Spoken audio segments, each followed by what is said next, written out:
Evening all, it's Louise here with another episode of Straighten Your Crown Tarot. Right, this reading is off the back of something that I actually heard from Silver Fox, I think it is. I can't believe that this is real. I've been looking to see if it's anyway. It's not in any of the mainstream stuff. But I've not spent a lot of time doing anything. I've not listened to anything for days and days. I told you I'm withdrawing from mainstream stuff. But I can't believe this. Apparently, the Labour Party in 10 months have spent £270 million of taxpayers' money on spin doctors. That's for 650 spin doctors. These are people who are employed to make Keir Starmer look competent, to make Rachel Reeves look like she can add up, to make Angela Rayner look like she can string a sentence together, to make Wes Streeting elevate his profile, to make David Lammy look thin. It's to give him a good image. £270 million in 10 months. That's £27 million a month. £27 million a month. So I just want to have a look, but this just, I don't know, it stinks. It absolutely stinks. And I want to know, is this going to continue?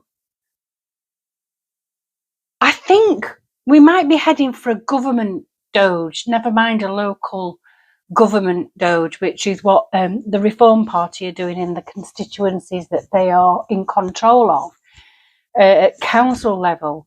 But is it time for a government doge? Because if that's how much they've spent on spin doctors, how much more money are they spaffing up the wall? We all know that the Speaker of the House has been on some very, very expensive jollies, and that hasn't calmed down any.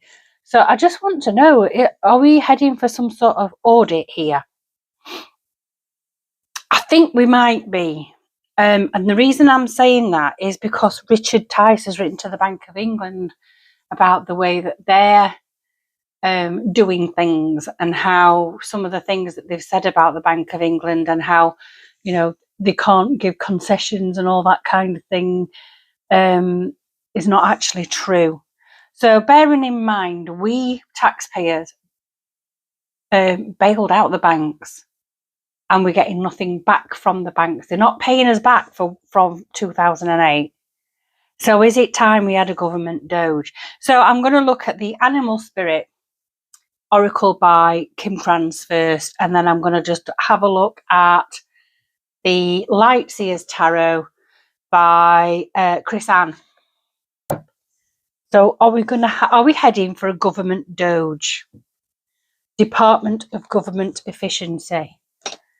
Is it time for a whole government audit on spending? Is it time for a government audit on spending? Is that where we're heading? I think the figures have come out today as well about how much the migration is costing us. The illegal and legal migration has actually been costing us. Apparently we spend £1 million a week just on lawyers for these people. If I needed a lawyer, I'd have to pay for it. It seems off. So I think, where are we as far as the government finances are concerned, and are we heading towards government doge? We have hyena. hyena in reverse. I'll put it that way around so you can see it, but it's in reverse. So it's clearly out of balance. Where are we? Let's have a look. I'm just trying to find it now. This is the element of fire. Come on.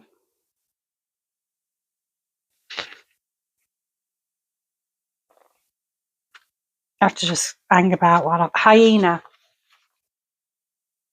The hyena personality is a jokester and a crowd pleaser, but below the surface there are unfulfilled dreams to be realised. When the hyena card appears, it's time to reflect on your reliance on sarcasm and humour. To express your truth, are you using jokes to hide old resentments in relationships or to mask things that you feel uncomfortable discussing? That's very interesting, because I've watched Question Time in Parliament, things like that. Not this week, not last week, but I got bored of watching it because they're always trying to outwit each other. Starmer doesn't ever answer a question, but he tries to use humour to humiliate the other side, and they vice versa. It's not funny. It's not funny, and it's sort of because he doesn't answer a question, ever answer a question. It does feel like mask things that you feel uncomfortable discussing. What would happen if you took your goal seriously? When out of balance, it's scrappy, petty, and suspicious. So that's where we are right now.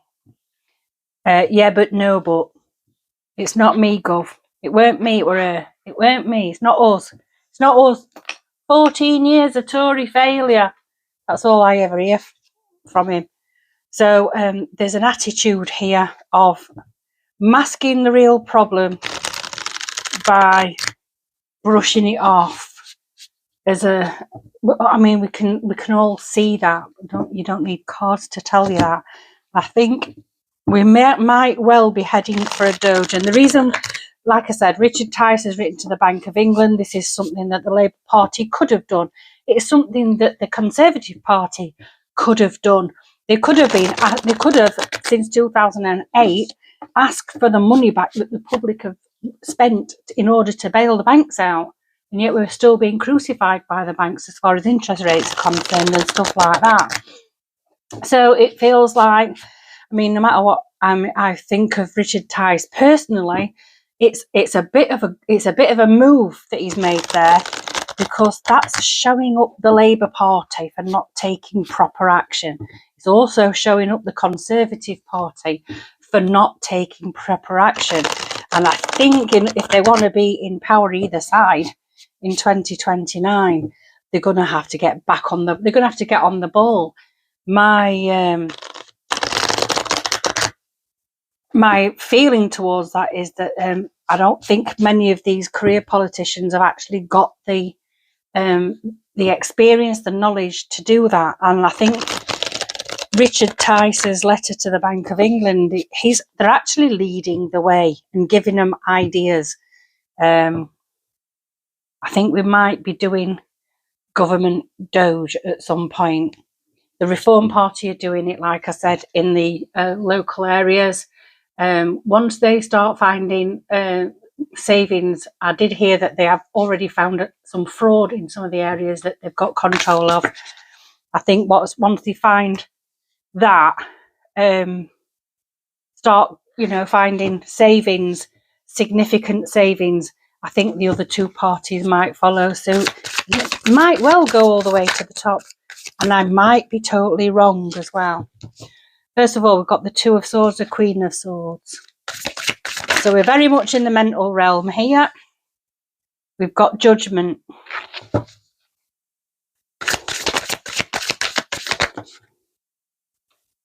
Put them back.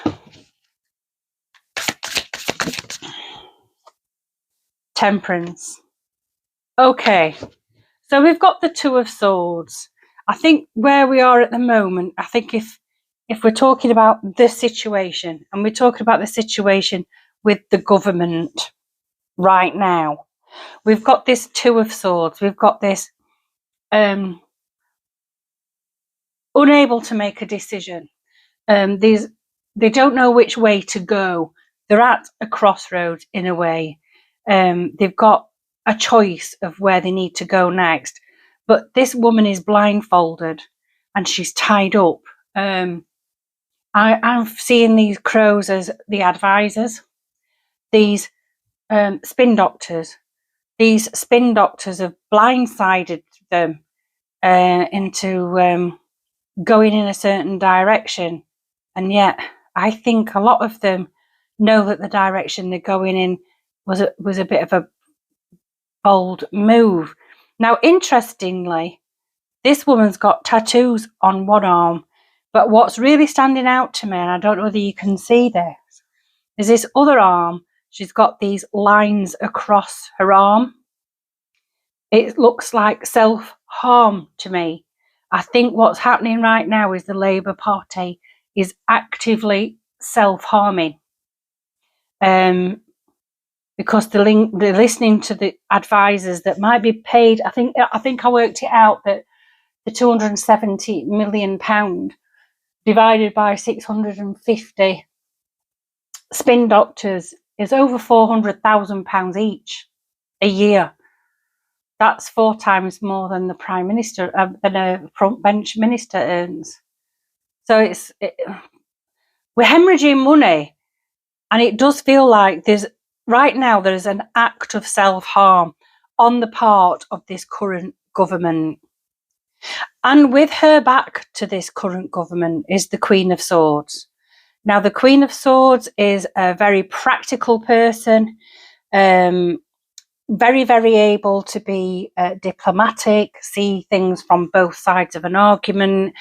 She's also got a sword in her arm and she's dressed like a warrior. She's got the back turned against that. This feels very airy. It's very mental. It really does feel with this judgment card that she's this is not a person.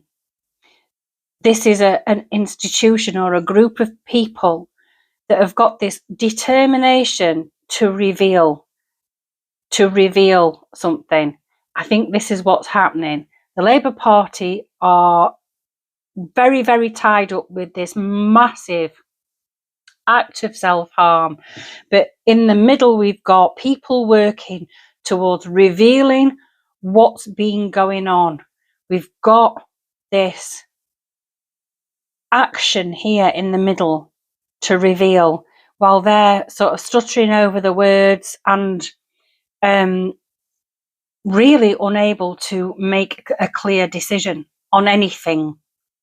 And this is what's causing the issues for the rest of us.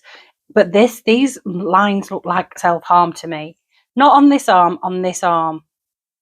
But there are some on this arm as well, at the lower portion.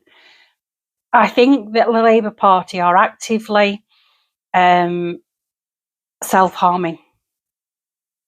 And then in the middle, we've got this taking a decisive action, being decisive, seeing both sides of an argument, being determined to get to the point where we can see clearly what's going on and clear judgments are made about what's been going on. And I don't mean for the last 10 months, I mean for the last probably 20 years. And then with the judgment, we've got temperance. So we've got 2 major arcana cards. We've got things being revealed, people waking up to the scale of what's been going on with the public's finances.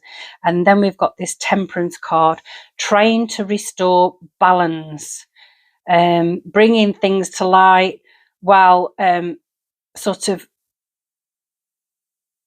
putting a spotlight on some things and bringing what's in the shadows to light. This is how I'm seeing that. The sun and the moon, what's hidden and what's revealed. There's a balance between what remains hidden and what will be revealed right now. So this as a situation this is the Labour Party, most definitely. This is work being done in the background to alert people to what's been going off, and then there's this act of managing the information. Oh, I don't know what it is about these cards from Chris Ann, but if I don't use them for a while, they tend to stick together. We've got justice. Hallelujah. We've got the moon.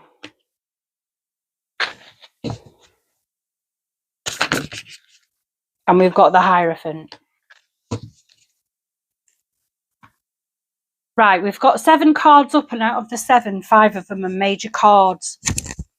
This is a fate. This is fate, this reading. So, with the Two of Swords and the Queen of Swords, we've got the Justice. So, while this act of self-harm going off, and this inability to see straight, to know what direction they're going in, we've got this Queen of Swords coming in to take charge, see what's been going off and investigate, if you like. And we've got justice between that, a balance between this act of self-harm and this taking the bull by the horns. There seems to be balance becoming restored through this person or this group of people's decisive action to change things. And then between the Queen of Swords and the Judgment card, we've got the Moon. These 2 cards are very similar to me. Very similar. They mean different things. We've got this revealing of things hidden. The Moon is things that are hidden, having the wool pulled over your eyes, basically being deceived. It's about deception. What happens under the cover of darkness, what happens in secret. So we've got this Judgment starting to balance things out, while at the same time we've got this effort to reveal this awakening, if you like, to what's been going off, but this sustained effort to keep certain things hidden, which ties in with the Temperance. There's 2 balance cards here. You've got Justice. So just when Justice shows up, that's Libra. When Justice shows up, it's whatever the outcome is, it's going to be fair. But this isn't in the outcome position. But the central card in this entire reading is the Moon. So what we're playing with right now is an effort to keep information or something hidden. There's great efforts to get things revealed, but there's also this Moon card, with it being the central theme. This is the issue. The issue right now is what's being hidden. And then between Judgment and Temperance, we've got this balance between trying to get things revealed while balancing out the information that comes out, because some things have to remain hidden for, security reasons. Then we've got the Hierophant. I think we're going to see possibly a Supreme Court interaction with this, what's been going on with the public purse. I really do. I think we're going to see with this Hierophant, I think we're going to find some enlightening information. I think it's going to lead to some legal action. We've got the Justice card here, which is legal. It's the solicitors, it's barristers, it's fighting for justice, it's the police, it's contracts, it's all that kind of thing. And then we've got Hierophant, which is traditionally known as the Pope. So it's about institutions, religions,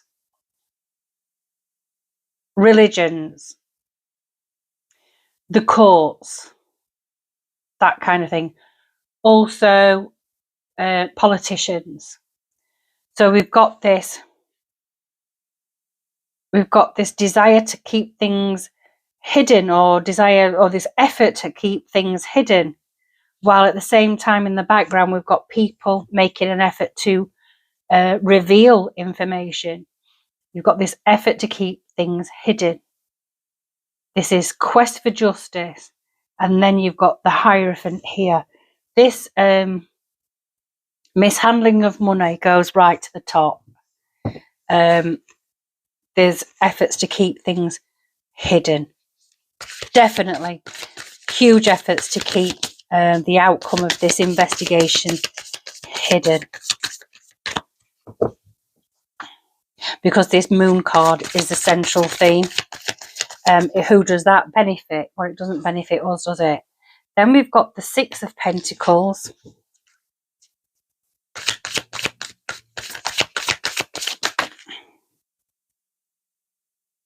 We've got two.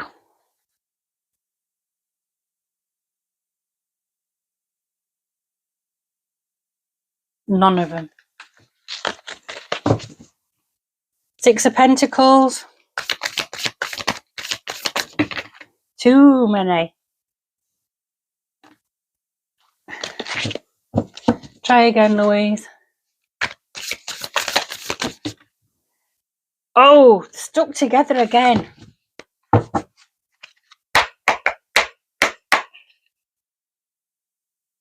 If it's meant to come out, it'll come out. Here we go. What's this? We have the Page of Cups in reverse. So, with this Justice and the Moon card, we have the Six of Pentacles. So we've got this desperation to keep things hidden. We've got, on one hand, we've got people trying to even out the score to make things fair. And then in the middle, we have the Six of Pentacles, which is charity. It's about altruism. It's about evening up the score. So out of this quest to find fairness and the quest on the opposite side to keep things hidden, there seems to be some evening up of the score. But then between the Moon and the Hierophant, we have institutions being very, very powerful here and sticking to their ground. We have the Page of Cups in reverse. Now, if I put this in the right way around, let me look at this Page of Cups.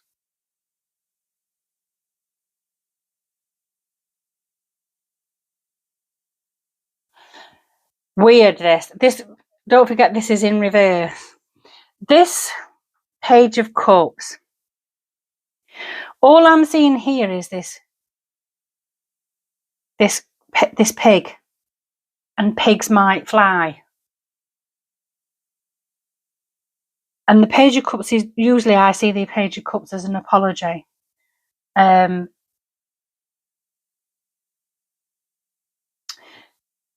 But this one I'm seeing differently. Now, how can I word it? This to me looks like a desire to elevate someone. But this way around it will be, I want to be higher than I am, but pigs might fly. But in reverse, this is like someone being brought back down to earth. It feels like someone's being brought back down to earth to me. So we've got this evening up of the score. Oh, this could be the Labour Party being brought back down to earth, because right now they're all up in the air. They're all in the mental realm at the moment. So what's the Oh, crikey! What's the outcome for this? Are we heading for a UK-wide Doge, a UK-wide audit of the public finances, please? Are we heading for a UK-wide audit of the public finances? Far too many. Come on.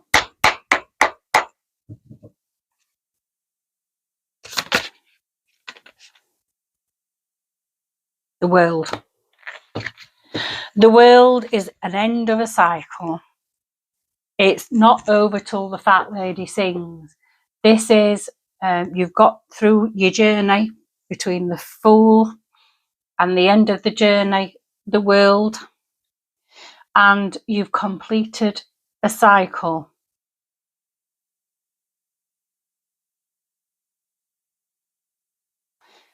I'm going to call it, and I'm going to say that we are heading for a UK-wide doge of the public finances, because this spending wildly has now come to an end. I think it's going to be revealed. I do think that there is going to be revelation in here. Judgment is about revelation. There's going to be a lot of efforts to keep it quiet, and there's going to be some smugness amongst the higher echelons who think they can keep it hidden. But between the Judgment, the Queen of Swords and the Justice, it will out. There will be an evening up of the score. People will be brought back down to earth, and that cycle, the cycle of never, this magic money tree for £270 million of taxpayers' money on 650 spin doctors to make complete muppets look more capable than they are. They're failing in that quest. Clearly failing in that quest. And they've employed 650 incompetent spin doctors. Because you can't polish a turd. And the spin doctors might be able to roll that turd in glitter, but glitter falls off. And I think this polishing the turd exercise is coming to an end, and I think we might be looking at a UK-wide Department of Government Efficiency, and I think the mismanagement of the public funds is going to come to an end pretty soon. Right, that's your reading, and I'll see you soon. Take care. Ta-ra. Evening all, it's Louise here with another episode of Straighten Your Crown Tarot. Right, well, subscribers are starting to creep up a bit after them going way down and then up a little bit and then way down and then up a little bit. I'm wondering if YouTube think they can trust me now. Who knows? Anyway, thank you for your likes, your shares, your subscribes, your comments, your engagement with this channel. The longer you watch, the more money is made, and the money that is made goes to a children's hospice here in Sheffield called Bluebellwood Children's Hospice. Right, we're not anywhere near the time yet, but when I get to 4,000 subscribers, I am going to be putting this in the drawer. Now, this is a pouch that I made by hand rather than opening it all the time. Inside there, let me open it, then you'll see. Inside this pouch, this is all handmade, so the sewing isn't the best in the world because I'm not an expert sewer, is my old Rider-Waite tarot deck, which I have had 15 years, complete with muck, tea stains. It has been a very faithful deck, and the Rider-Waite tarot is my favourite deck of all time. Unfortunately, I don't seem to be able to use it on YouTube anymore because of the infantile drawings of bodies. And I know other tarot readers draw bikinis on the characters and like draw clothes on them in order to negate the ban that we get from YouTube. I'm not going to do that because I don't believe in defacing books and things like that. So I'll just keep that my new tarot, Rider-Waite tarot deck for myself. I've got plenty of other tarot decks I can work with. And on saying that, the deck I'm working with today is the Lightseers Tarot by Chris Ann. And the Oracle deck I'm working with today is the Wild Unknown Animal Spirit deck by Kim Kranz. What's this reading going to be about, Louise, I hear you ask? Well, have you heard of the Freedom of Expression, Religion or Belief System Bill? Right. This is a bill that's gone through its first reading. It will go on to its second reading on the 11th of July this year. It was brought into Parliament by Nick Timothy et al. And it is to counter the issues that we are seeing right now, where freedom of expression, as far as religion is concerned, seems to be heavily weighted. This is to counter what is commonly known right now as blasphemy laws through the back door. Nick Timothy brought that into Parliament. He's backed by Robert Jenrick, Rupert Lowe, Tom Tugendhat, Gavin Williamson, et al. And others. His quote from that is, "There will be no special treatment here for Islam." So what I want to know is, does this bill have a cat in hell's chance of being approved? The tenet of his argument is that all religious beliefs, all freedom of expression should not be subject to one being favoured over the other. And I agree with that, totally agree with that. I think that everybody should be treated the same, that people shouldn't be worried about mocking one religion in case it causes uproar, and that we should all be grown up enough to accept mocking of our religions if we have one, and that nobody should be, in my view, nobody should be in hiding because they've said something that's offended. It shouldn't be taken that seriously. That's my opinion. There are plenty of people out there who have different opinions, but I want to know if this particular bill has got any chance of making it through. So let's have a look. So we'll do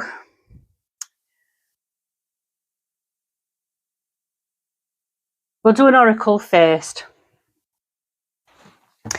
Right then. Let's have an oracle card. So it's the freedom of expression. Oh, I've forgotten the whole thing. I've written it down. Do you know, when you get to my age, you just forget everything. I remember everything from 1983 like it was yesterday.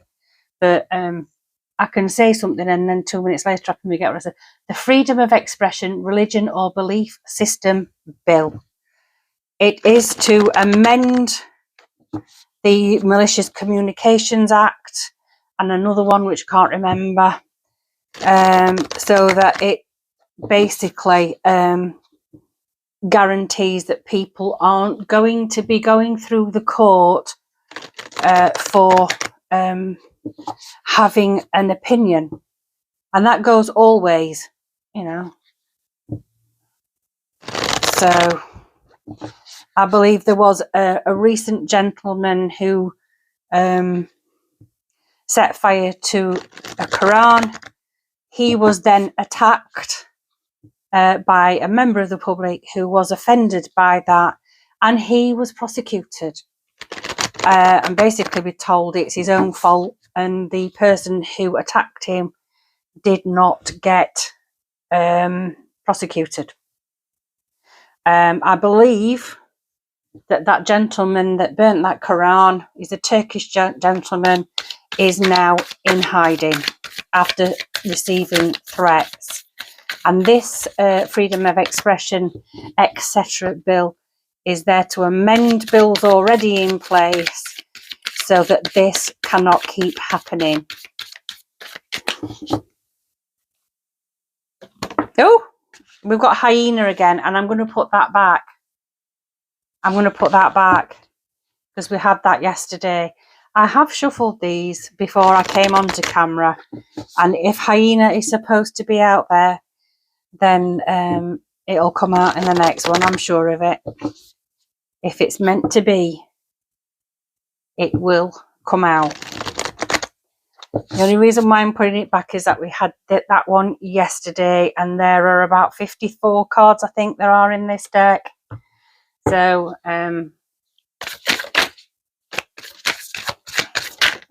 we have oyster. Oyster.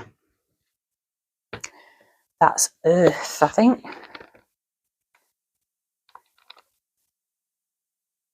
Oh, it's not. It's water. Sorry. Oyster. Let me find oyster. Oyster.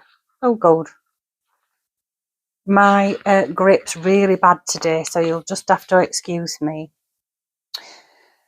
The focus and determination of the oyster is unmatched. Anything an oyster personality puts their mind to, they achieve with grace and charm. The only problem is, oyster types often take their inner gifts for granted. They become shy or doubtful, and this can lead to withdrawing or protecting their deepest desires and life's work. When the oyster card appears, it's important to reveal your inner treasures.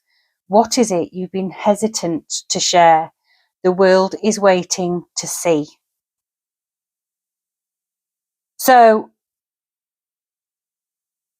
I'm taking it from that blurb that maybe there has been some hesitancy in the past to actually get this amendment out in the open for fear of upsetting people where Parliament's concerned.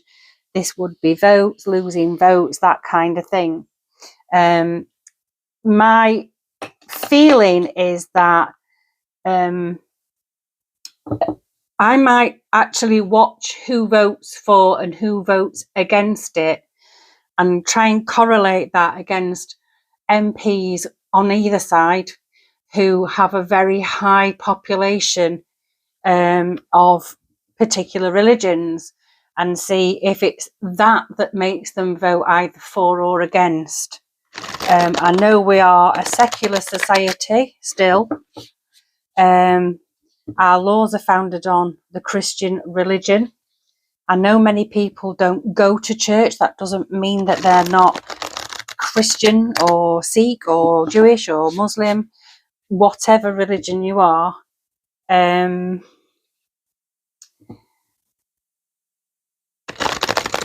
However, it would be interesting to see which MPs vote which ways and look at the demographics of their constituencies in order to try and ascertain if there's a reason for their vote, one way or the other. You see, I'm not a religious person. I have my beliefs, but I'm not a religious person.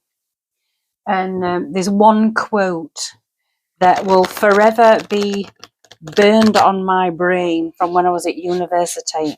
And it is a quote that is often misquoted. And it's from Karl Marx, not a hero of mine. No, I'm not a Marxist. And his quote is, "Religion is the sigh of the oppressed. It's the heart in a heartless world and the soul of soulless conditions. It is the opium of the people." He didn't say masses. And that's the full quote about religion. It's the heart in a heartless world. It's the soul of soulless conditions. Religion is the sigh of the oppressed. Is that actually true? Who knows? Anyway, let's have a little look. The freedom of expression. Religion and what? God, I've done it again. Freedom of expression, religion or belief system bill. Let's have a look. Still got loads of them sticking together. I know other people have come in the comments from yesterday and said that their Lightseers, too many look, their Lightseers deck does this too, because the cardstock's quite thick. It's a very different cardstock to a lot of them. We've got the Seven of Pentacles. We have the Six of Wands in reverse. We have the Nine of Swords. Too many. Nine of Swords. Too many. Come on, just the one, please. There we go. The Lovers. Right, so straight off the back, we've got the Seven of Pentacles. This is planting a seed. So right now, this bill that's going through Parliament in order to be voted on before it goes to the House of Lords for them to vote on it, is just a seed that's being planted. It feels like the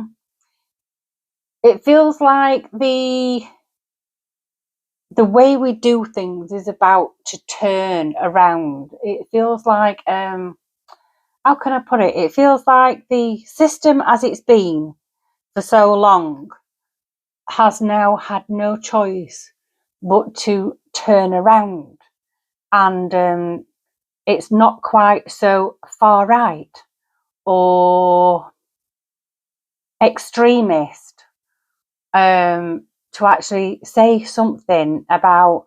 We're talking here about, we're not talking about religion. Let's not even talk about religion. This is about fairness. This is about everybody being treated equally. And it feels like this equal treatment, which has always been ingrained in our laws, has been sidelined for a bit, but it's growing again. Something's starting to grow again and bear fruit. But then we've got the Six of Wands. In the upright, the Six of Wands would be success, a victory. We've got the Six of Wands in reverse. So in the middle here, we've got two cards that are telling us something is growing. These two cards are saying there is no success here. There is no victory here. It's actually a bit of a nightmare. Or is it telling us about the story as it is at the moment?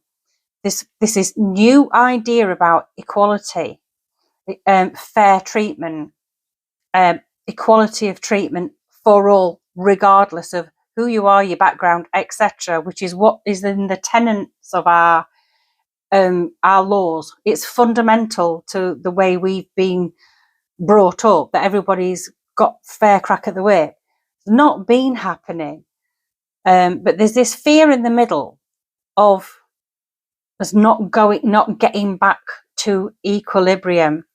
There's not a fear of not being able to succeed at all, or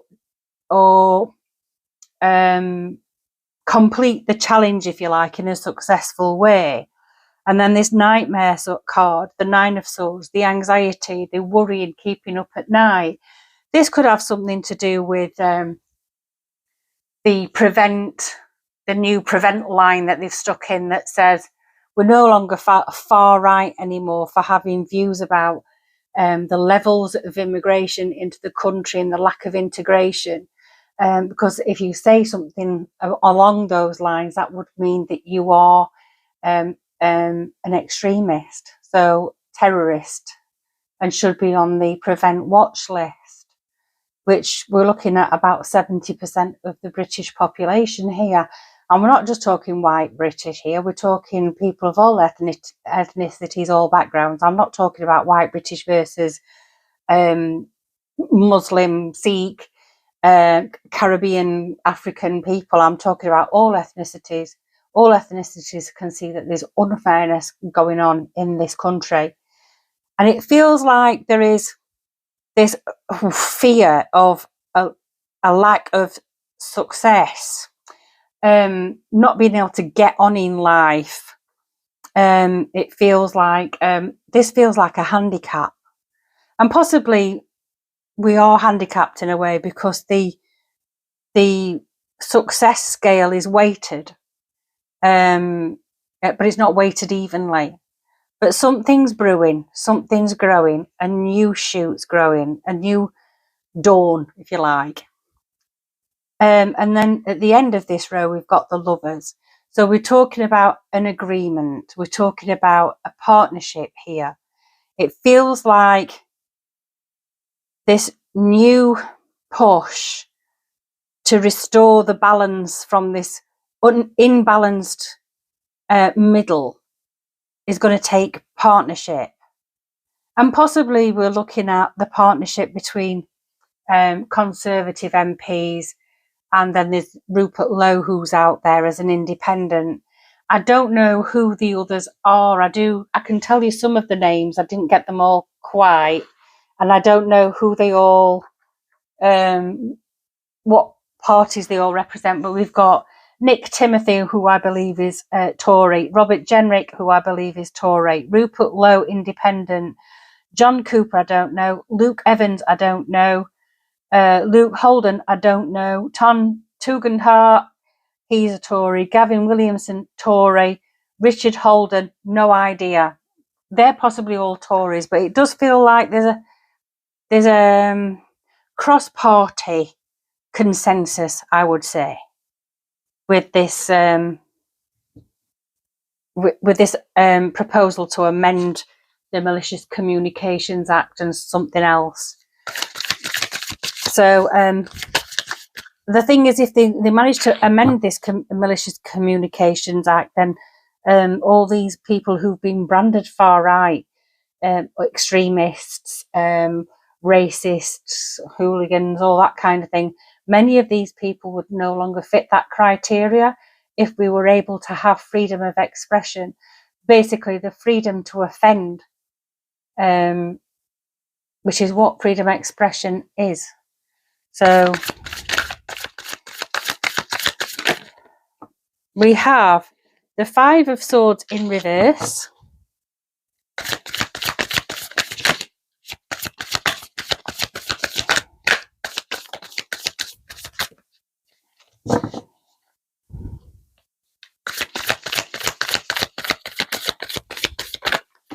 Too many. Come on, Chris Ann. I mean, they are good sturdy cards and they're going to last quite a long time because of that. Too many. Oh, Bennett. But they are quite stiff as well. And I have had these cards quite a while. I do work with them quite a lot. They just don't seem to have much give in them. Come on.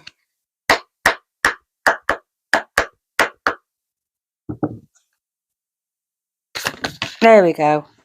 Knight of Swords. There's a lot of mental stuff going off with this reading again.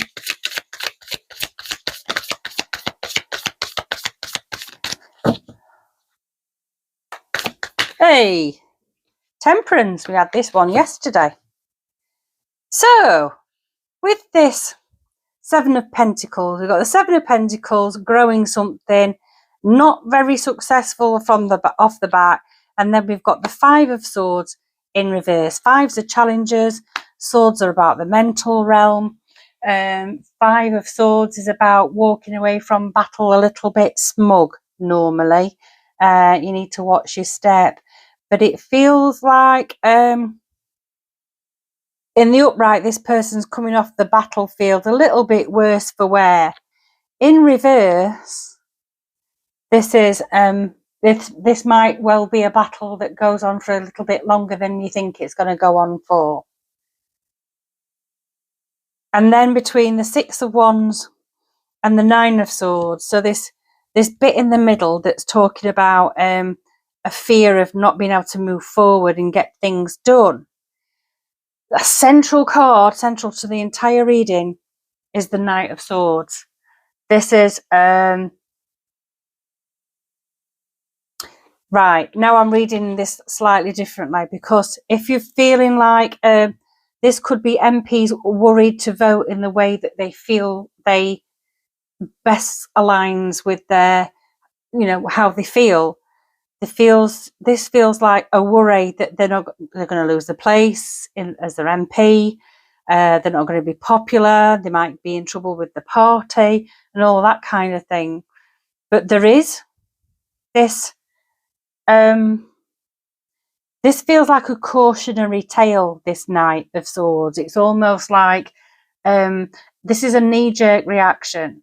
So this could go one or two ways. Either MPs are going to vote according to what would make them most popular amongst their constituents, which would be a knee-jerk reaction, or it's a knee-jerk reaction, or you could be doing a knee-jerk reaction, voting according to your conscience, which could end up leading to a lot of MPs falling on the sword, and I can't see that happening.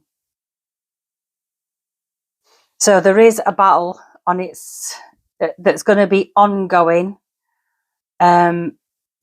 I do feel like lots of MPs will refuse to fall on their sword and vote according to conscience. I think a lot of them are going to vote according to what will get them the most votes. I mean, that's a no-brainer. Most people could see that. But then there is this partnership here. There is this worry about this whole bill. But then there's a partnership here. This feels like a partnership with the people. It feels like those bringing this bill have got this. These people like Rupert Lowe have the affection of not all the people, but a significant amount of the people. So, you know, I mean, even though people might adore Rupert Lowe, people aren't childish enough to think, well, I'm not voting for reform because of Rupert Lowe. A lot of people can see that voting for reform is basically yes, it's a gamble, but it's basically the only thing we've got, really. Rupert Lowe's one man on his own. He's an independent, and unless you live in Great Yarmouth, he's not your MP. But he is very influential. He is very influential with the people. I think Robert Jenrick is a fantastic MP in the wrong party, in my opinion. I think he'd do better in a different party, possibly Reform. Not sure whether he'd be welcomed. But then we've got this worry about losing the popular vote, this worry about how this is going to pan out within the communities that are getting hyper offended, who do bring the boys along to give you a good battering if you upset their sensibilities. This is something that needs to be figured how that kind of reaction is going to be dealt with, because it's been allowed to go on. But in the meantime, we've got this partnership with the people, growing a new way forward, and there's a partnership. This just feels like, I know it's not a card of the people, so don't come at me in the comments. This feels like this is a partnership with the people, and I'm also seeing agreements between ethnic groups and religions here. Something's growing. There's a coming together of people, but while that's happening, it's upsetting the apple cart within Parliament, because they've won on the back of the division, if you understand what I'm saying. And here we have temperance to even out the balance, to balance it all out, to make it logical, to make this argument not about sensibilities, more about evenness, equality, equal treatment, regardless of your ethnicity, your background, your religion. This is what we were always taught. I was always taught, you know, you cut me, I bleed red just like everybody else. It doesn't matter what colour my skin is. If it doesn't matter what religion I am, we should all be treated exactly the same. And this bill is there to try and negate the clauses in the Malicious Communications Act and others that have facilitated unequal treatment. So this new bill is there to negate the facilitation, to stop the facilitation of unequal treatment in society. It's basically there being proposed to stop two-tier justice, two-tier policing, two-tier, treatment. And she's come round again, the Queen of Swords. And we have the Ten of Pentacles in reverse. Yeah. See, this is like the Ten of Pentacles in the upright is you've got everything your heart's desire. Everything. Everybody's working well together. This is a celebration. You've got everything that you need. You've got your wife, your husband, your 2.4 kids and the dog, all that kind of thing. And everything's happy, shiny. It's in reverse. And then we've got the Queen of Swords. Between the Five of Swords and the Knight of Swords, there's a lot of mental shit going on with this reading. It feels like there's a lot of manipulation in this. There's a lot of backdoor manipulation going on. And she, the Queen of Swords, is an excellent human being for fairness, but she's also a world-class manipulator. So there is a manipulation. There's going to be a lot of manipulation in order to make politicians vote in a way that keeps the status quo, if you like. But then we've got this knee-jerk reaction to voting. We've got this balance trying to be restored. You've got a partnership with the people. You've got a new way of doing things just about to be born. Just about to, it's already taken root. It's got some foliage on the surface. It's got another year or so before it gives its first bloom. But we're there. We're on our way into going back to what we were about in the first place. Fairness, justice, equality under the law. She's manipulating this situation to try and stop this balance being restored, which for a time is going to make people a lot. There's going to be some unrest. I think there's going to be people fighting against each other. There's going to be a lot of them and using going on. We have to be careful not to other people based on their ethnic background or their religion.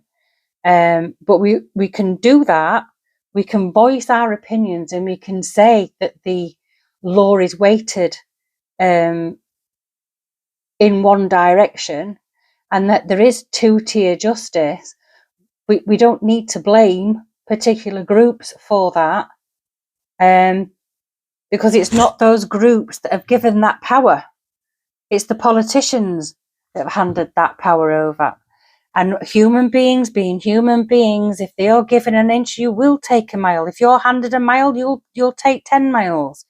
You know, if you're given preferential treatment, you'll accept it. You'll accept it. You won't question it.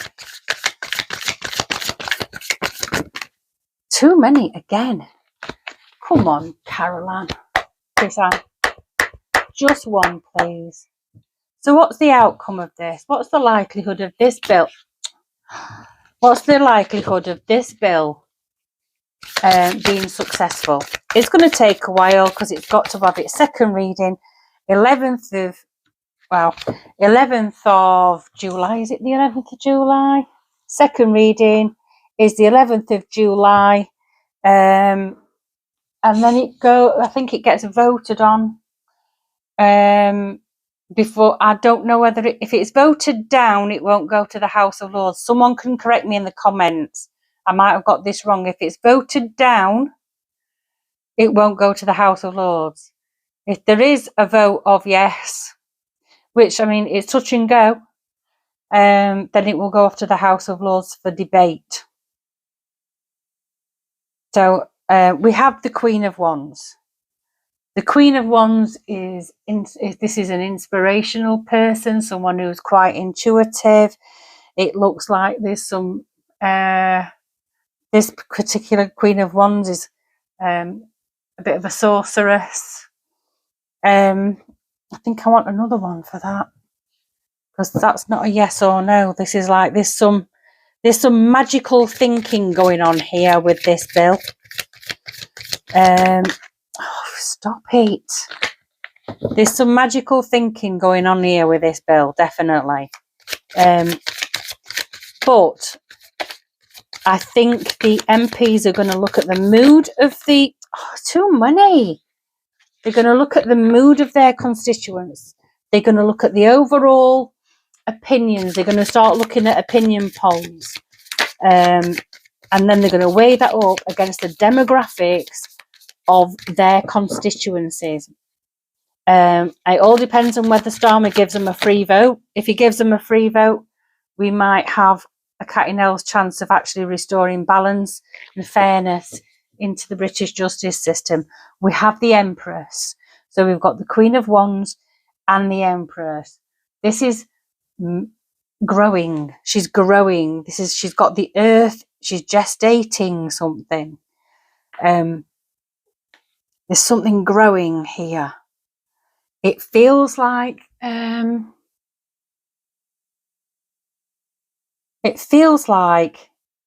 this is going to be a long haul.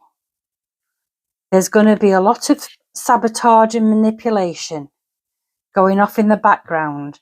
But at the end of the day, there is a contract here with the people. No matter which way MPs vote, it's going to be a tough ride. People are going to allow themselves to be manipulated into turning onto one another, turning against one another. And that's through the power of media. We need to be careful to not get drawn into othering other people. Still saying what's truthful, standing your ground for what should be fair. And if we stand for fairness and not play a big play the them and us card, because it's not them and us. We need to understand that it isn't a them and us. That's been there to manipulate us. There are people in this country who are wrong uns. There are people in this country who shouldn't be in this country.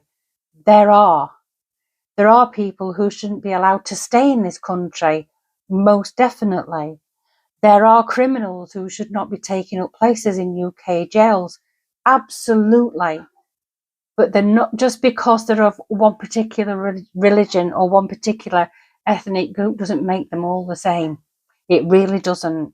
So we have to avoid the tarring everybody with the same brush, because on the way is something far more harmonious, there is growing of a new type of equal treatment, but it's going to be a long slog. It's not going to come easily. There's going to be a lot of manipulation. There's going to be spanners being put in the work, and it's there to divide us. And we need to put up a united front.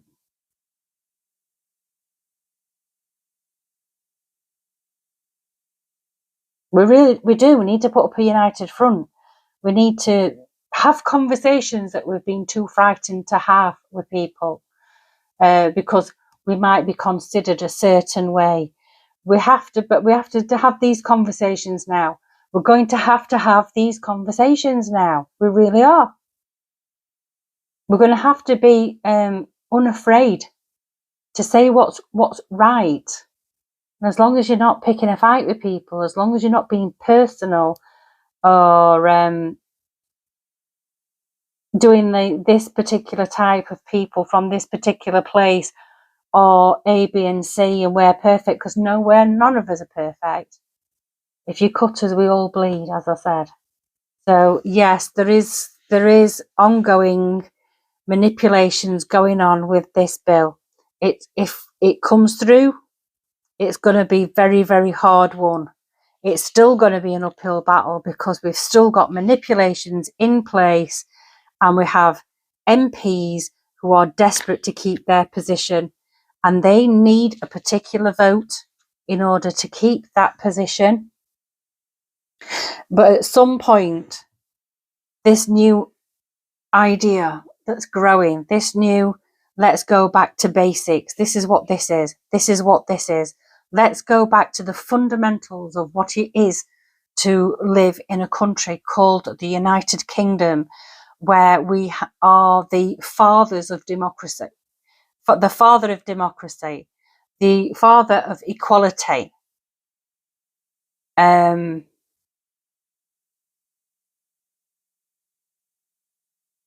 writer of human rights. You know what I mean?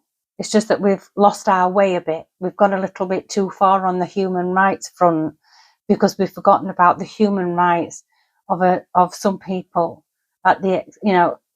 we've given the human rights to some people at the expense of others.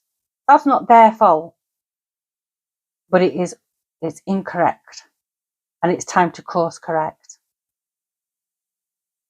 I think I might have blabbed on quite a bit. Can you tell I'm knackered? Right, I'm going.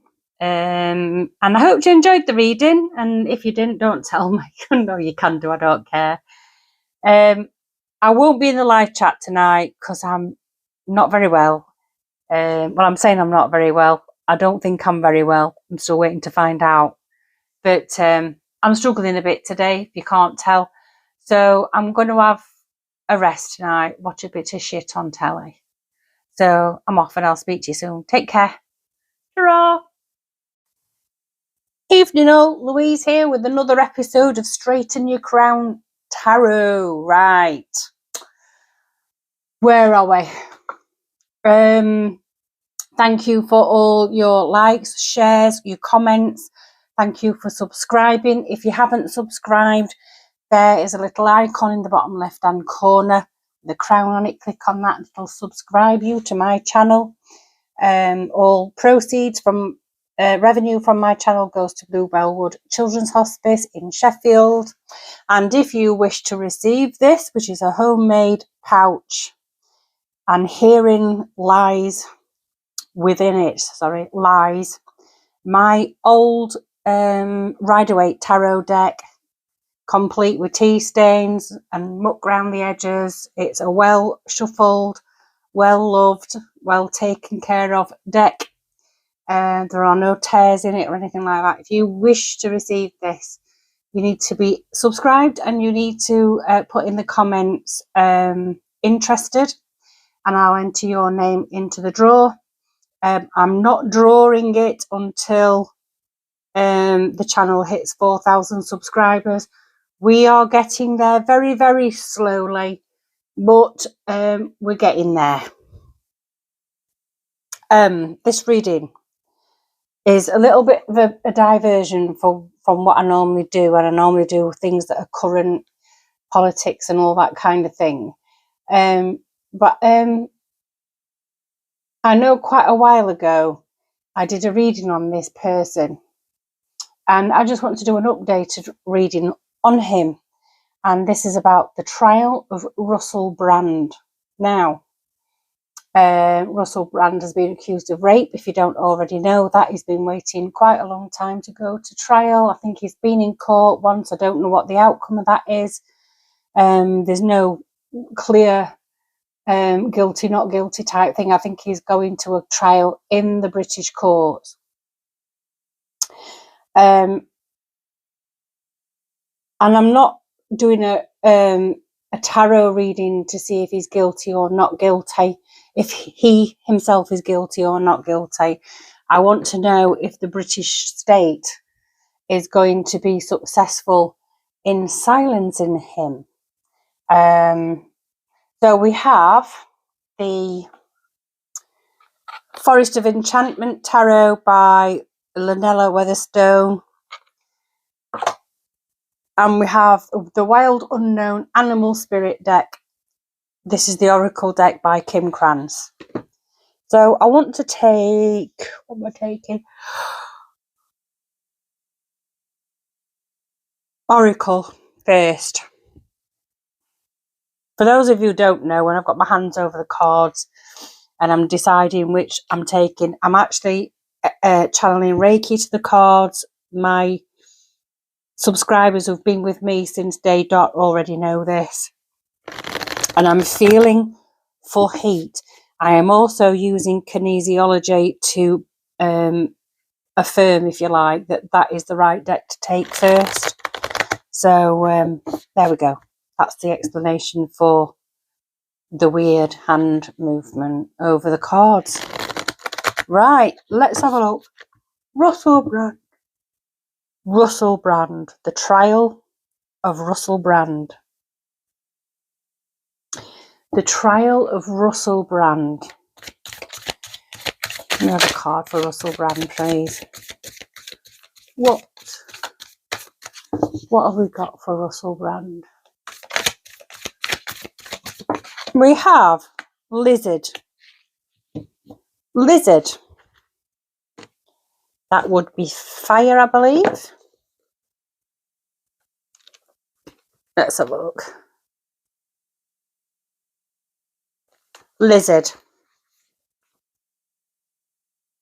The lizard is an expert in the realm of sensory perception, as if it has a sixth sense. The lizard hears what is yet to be spoken and sees what is yet to manifest. Although this is an amazing gift, it can easily wear the lizard down. Big crowds, lots of travel or overstimulation will drain a lizard of their magical essence. This card is an indication to pull back from the bright lights and big city and return to the inner artist who's been whispering your name. That's very interesting, isn't it? When in balance, the lizard is artistic, telepathic and spiritual. Very interesting, because Russell Brand has recently been baptised, I believe. I know he's got a checkered past. I know he was, I would say, very sexualized comedian. I never found him funny. I'll be honest, I didn't find him funny. I found him quite crass. And it was well known that Russell Brand had some questionable relationships, shall we say, with many women. We also know he was an addict. Actually, I'll rephrase that. We know he is an addict because an addict is never cured. He's a recovering addict, shall we say. And then Russell Brand carries on. He's a lefty, very outspoken, very left-leaning. And then all of a sudden, Russell Brand speaks out about the recent medical crisis, shall we say, and he starts asking questions. And he then starts delving into the pharma side of things and who owns what and who's in charge of what and all the theories about where this particular virus came from. And he was very outspoken, very outspoken. And when the Russia-Ukraine war kicked off, Russell Brand questioned it. And then, hey presto, Russell Brand is up in a police station being arrested for rape from 20 years ago by a person who has not been named, and yet is in court. Now, when I was thinking about Russell Brand earlier today, I was thinking, this is what Tommy Robinson calls lawfare. I believe Tommy Robinson coined that phrase, and everybody else has jumped on the bandwagon of that one. And I'm not sure whether Russell Brand is the victim of lawfare or whether he is responsible for the assault of these women. However, two things can be true at the same time. And if he'd not spoken up, if he has ill-treated these women and not spoken up, would we have known about it? Are we now seeing these things coming up in court because he's saying something that's not he's saying something that would be known as what George Orwell called wrongthink. So we've got the child of spells. We have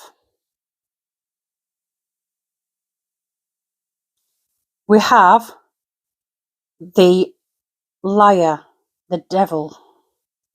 We have the Queen of Cups.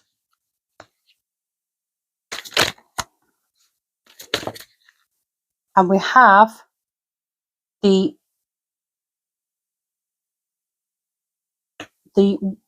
Seeker is the Knight, the Knight of Cups and the Queen of Pentacles.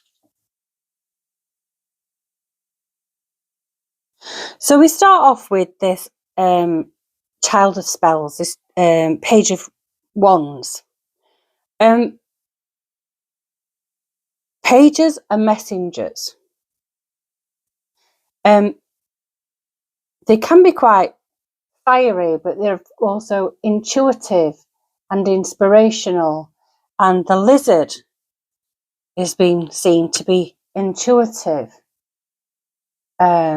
So I'm saying that this Page of Wands is the depiction of Russell Brand, and this is someone who's creative and inspirational and intuitive, but he's depicted as a child, and in many ways Russell Brand is a child.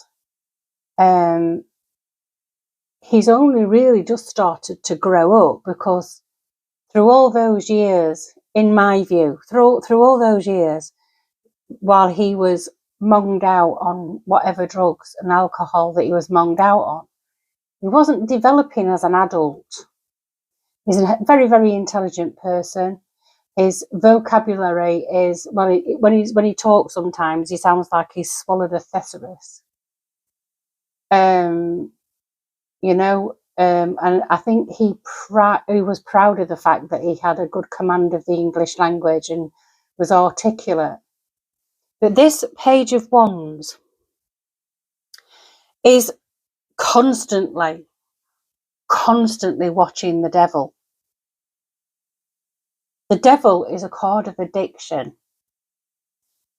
And you can be addicted to not just drink and drugs, you can be addicted to sex, you can be addicted to a person, you can have codependence, which is an addiction, you can have addictions to food, gambling, you can have addictions to all sorts of things. He's still watching this devil. He's still got this devil on his back, and he's taken a protective stance, if you know what I mean. He's got like a military stance. He's keeping the devil at bay. He's still keeping the devil at bay. This seems to be his primary motive. His primary motive for everything that he's doing is. I do know that he goes to a 12-step program, and I have some experience of that.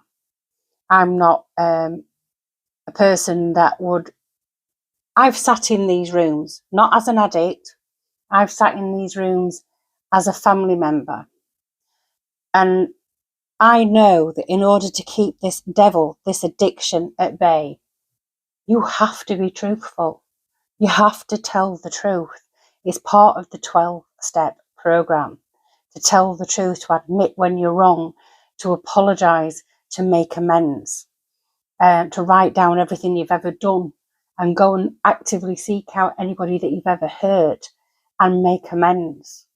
And he's going through this 12-step program right now. He has a sponsor, which would be another person who was, who's also keeping the addiction at bay.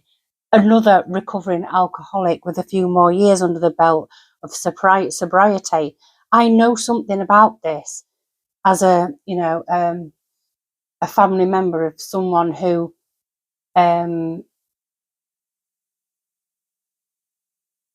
struggled with the black dog, shall we say. And his primary motivation for everything that he's putting out right now is this need to be completely transparent and outspoken. And it's because of this that I'm now thinking that he's going through these 12 steps. Why would he lie about not being involved? If he's not been, I think if he'd been involved and done something wrong, I think he would have admitted it now, looking at these two cards. Because the authenticity and the honesty is what keeps him sober and clean. So that's his primary focus at the moment. He's not even looking at the question of the court case. But then we go to the Page of Cups. We've got the Page of Cups and we've got the Queen of Pentacles. We've got this. The Page of Cups is a young man, right? And in the other tarot decks, the Page of Cups will be depicted by a knight on a horse, holding a cup. It's usually a declaration of love or a proposal of some kind.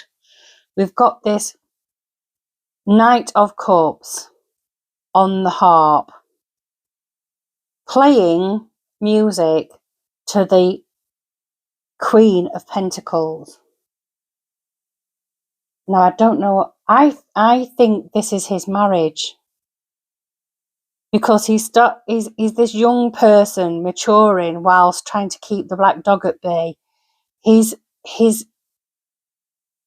got this wife. He's got children. He's got a wife, a new wife. He's got children, which I don't think she's new wife. To be honest, I think she's been his wife for quite a while, but I think she's younger than him.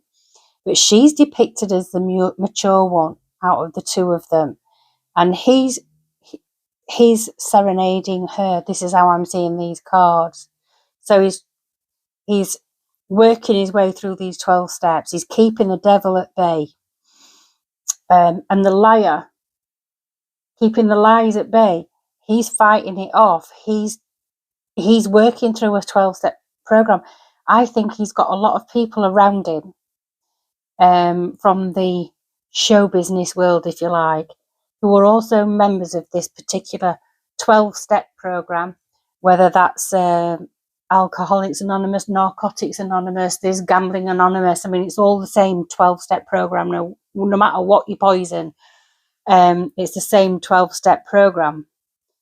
He's got people around him, but he's focused on two things. He's focused on keeping the addictions at bay and his wife, because she provides him with all the things that he needs and wants and holds dear in his life. So what about this court case then? What about this trial? We have the Eight of Boons, the Eight of Pentacles. We have the Seven of Cups.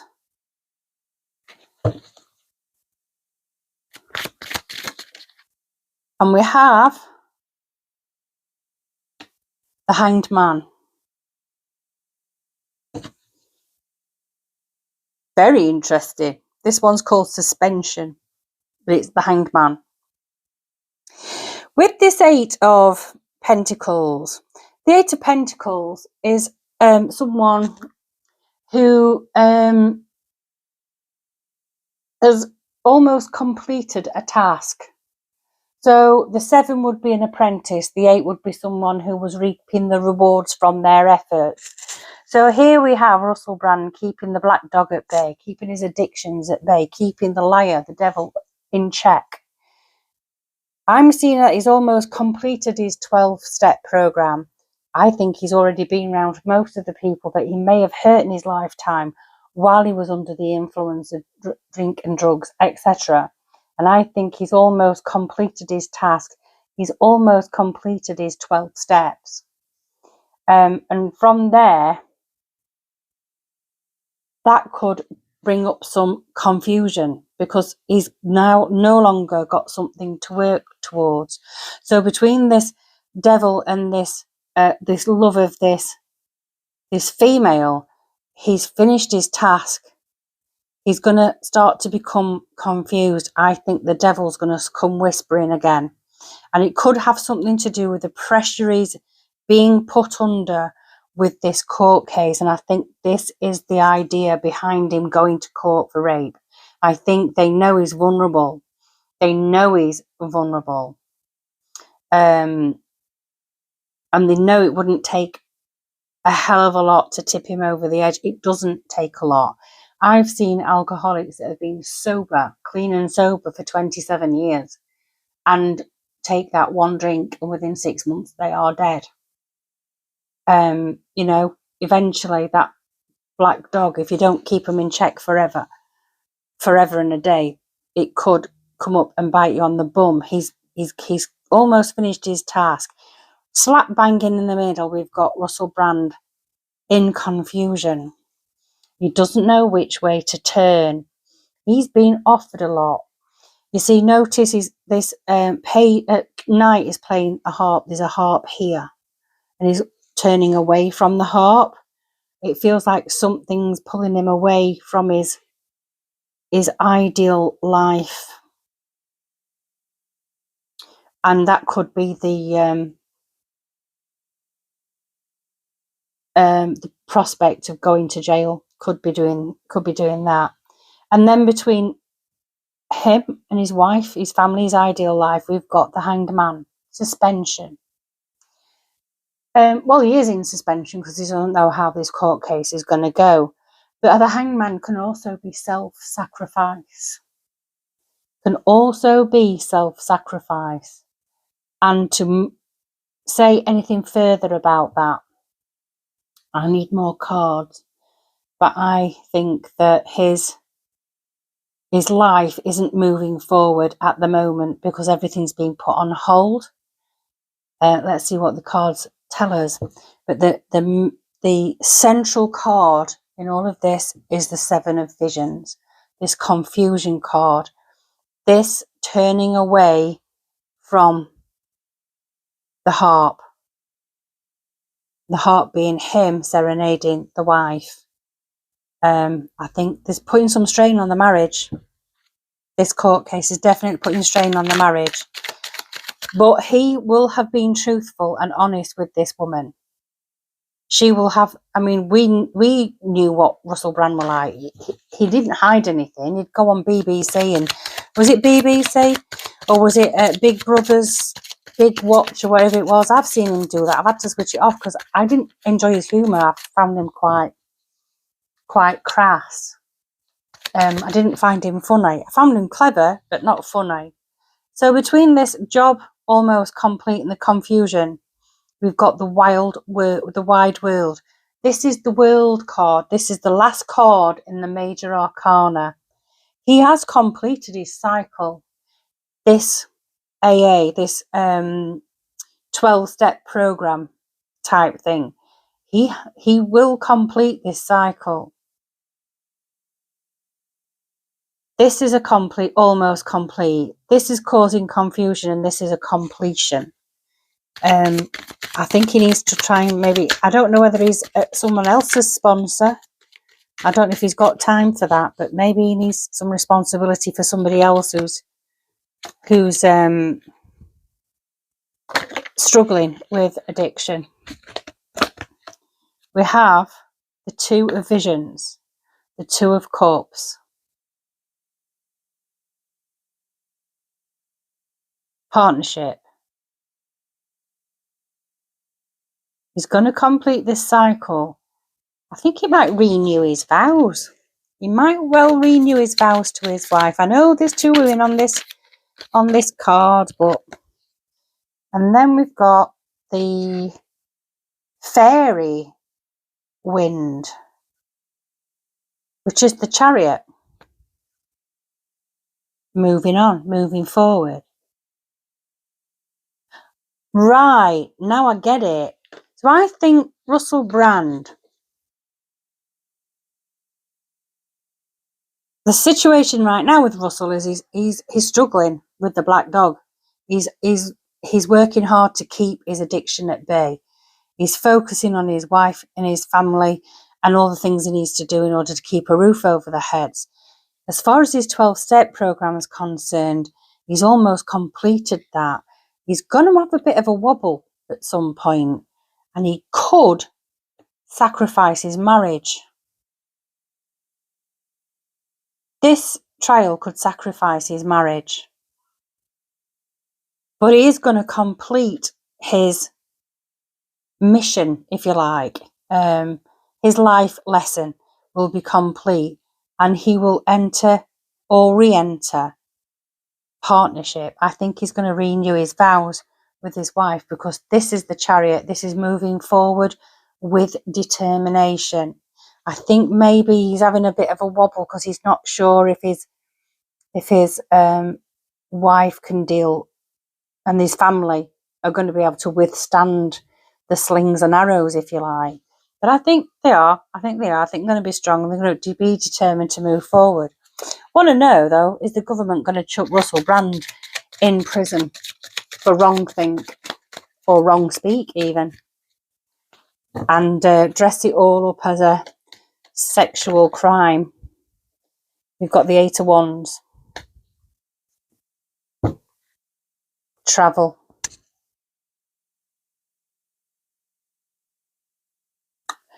This, I think, is going to take flight.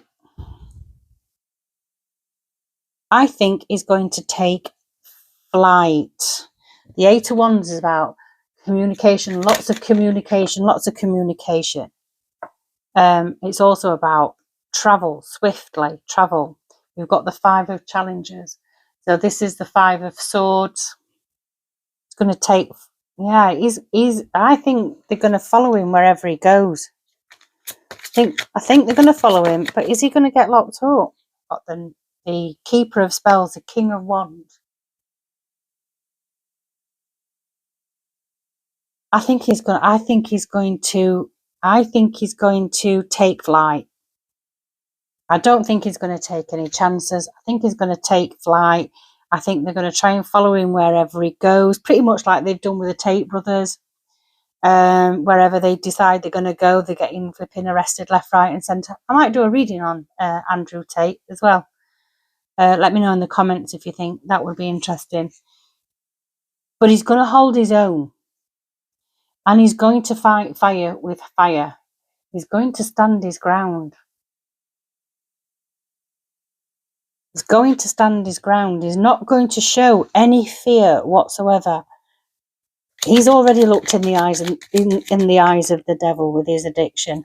We've got the Ace of Cups in reverse.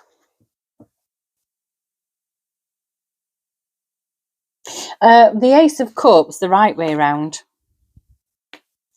would be the potential for new love, the potential for new emotional attachments. There's no new emotional attachment. He's not moving on from his wife and his children, basically. He's going to stand and fight. He's going to hold his own. He may take flight once it's all over with and disappear. They are going to try and follow him. but it think that this union is a solid one. He's going to have some wobbles. Definitely going to have some wobbles, because we've got this confusion right when he's completed his 12 steps. Because this man's doing two things here. He's working through his 12 steps. He's three things. He's keeping the addiction at arm's length with these two cards. The devil is the addiction card. He's keeping this addiction at arm's length. He gets to the end of his 12 steps, which throws up some confusion because some temptation is going to come his way. He might do something or say something that may well sabotage his relationship, but in the end they'll be all right. But I think they're just going to move out of whatever country they live in. I think they're just going to take flight and feels like disappear for a while. So I'm not seeing jail time in these cards for Russell Brand. However, the take flight could be, and disappear for a while could be, being taken away to be incarcerated. But the cards aren't going to tell me that tonight. So that's your Russell Brand reading. Let me know if you want me to do one on Andrew Tate.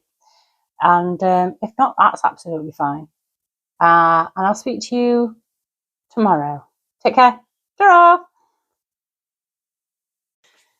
Evening all, Louise here with another episode of Straighten Your Crown Tarot. Right, I haven't been on for a couple of days. I've had a couple of days off. It's been some nice weather. It's a bit sticky over here though. We've been waiting for a thunderstorm for at least 3 days and it's not been forthcoming. So let's just hope we get one soon, just to clear the air a bit. Right. Today's reading is going to be taking a little bit of a dive into this grooming gang inquiry that's been accepted by Keir Starmer, and to see what the tarot have to say about whether it's actually finally going to bring some truth to light. So I have, where's my thing? I have the Thoth Tarot deck by Aleister Crowley, and I have the Enchanted Map Oracle by Colette Baron Reid. Right, before anybody starts in the comments about Aleister Crowley being demonic, and his cards are demonic, no. Let me just remind you that everything has intention. I don't put intentions of demonic shit into my tarot cards at all. They are very useful cards. They are also very well thought out, and out of all the tarot decks, I believe that this one is the most comprehensive. It brings in astrology as well as the Kabbalah, lots of all different esoteric what's the word? Traditions all into one card or one deck of cards. So if you're not going to watch a reading because the name Aleister Crowley is attached to these cards, then that's entirely up to you. But it would be quite foolish, really. And you can unsubscribe if you want. Now I've said that, because I know a lot of people don't like to hear the truth. But these cards didn't come directly out of Aleister Crowley's hands. They've never had ill intent put into them, and therefore no one should be expecting ill intent to be coming out of them. So here endeth the lesson.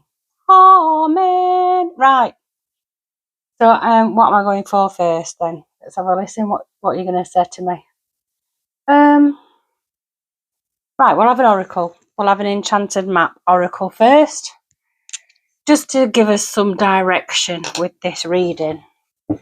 Is this grooming gang inquiry finally accepted by the Labour Party going to finally bring some truth? If you are subscribed, can you check that you are still subscribed? And also, if you are subscribed or you become a subscriber, can you check that you've still clicked onto the bell icon? Because over the last few weeks, the viewing numbers has gone way down. Now, I don't know whether I've got a bit of a shadow ban going on because of the nudity in the Rider-Waite tarot deck. I don't know whether there's an issue with things that I've said which make me less likely to be put in the suggestions boxes for people. But if you can just check that you're subscribed, and if you're not subscribed and you wish to, there is a little crown icon in the bottom right hand corner. Just click on that and it will subscribe you. Members, I'm conscious that I haven't done a members live for some time. I'm aiming to do quite a long members live. Where are we? On over the weekend, but I will put an announcement up. I shall also, once I've decided what I'm doing, what day is best for everybody involved and all that kind of thing, I will announce it in the next few videos. I haven't quite figured out how I'm going to do that, when I'm going to do it, but I will be doing quite a lengthy one, couple of hours or whatever. Where are I? Right, are we done? We're done. Let's have an enchanted mat oracle about this grooming gang inquiry. Is it going to start bringing some truth?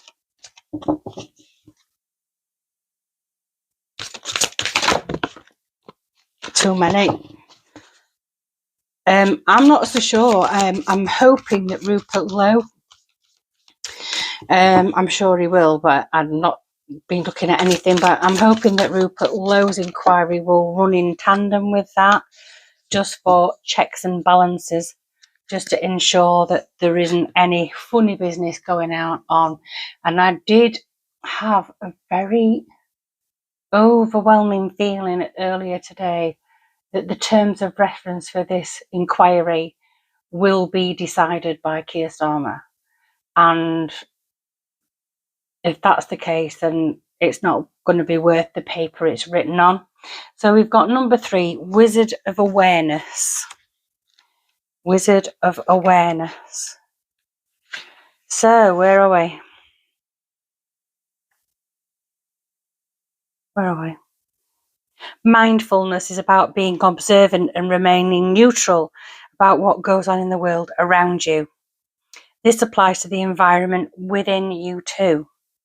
If you struggle inside yourself, stepping into an observer position gives you a new, powerful perspective that neutralizes any discomfort or overexcitement. You have the capacity to see things clearly now, unencumbered by opinion or desire. Wearing the world as a loose garment requires you to adopt a sense of that nothing that happens to you is personal. People come and go. Experiences evolve from one state to another in a continual shifting and change, no matter how much you want things to stay the same. The Wizard of Awareness asks you to give up your need to define or limit what you're experiencing now. All is good. Let it be and watch the miracle unfold without any direct influence from you. Basically, that I'm going to leave that one upright. I'll put it up so I can see it ahead of me when I get on to the other cards. But basically, that's saying to me that I think many of us, myself included, have developed this attachment to what should happen next. And I think it's this attachment to what should happen, and this collective attachment is somehow holding up justice.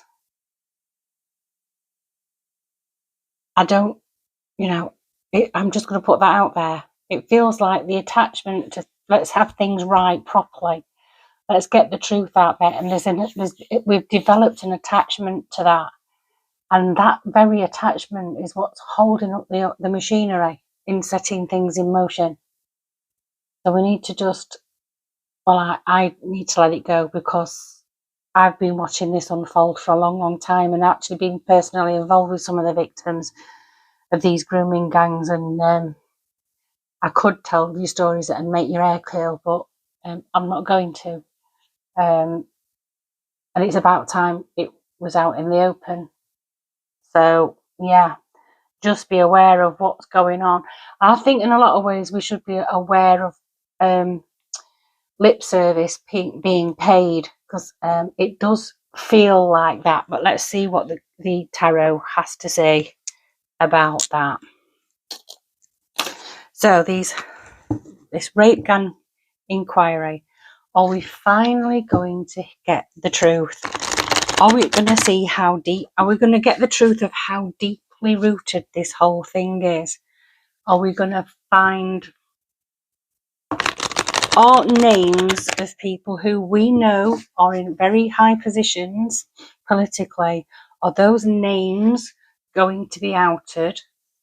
And if those names are going to be outed, will those people be served justice like the rest of us would have been had we been involved? So that's what I want to know. Is justice going to be served with this inquiry? So look.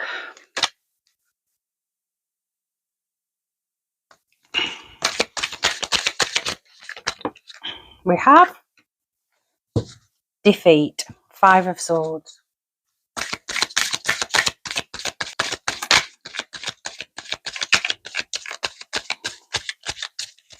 I'm not going to say anything about that right now, because I need to know what's going to come round it a bit. Right. 2 of Cups. I think that was in reverse.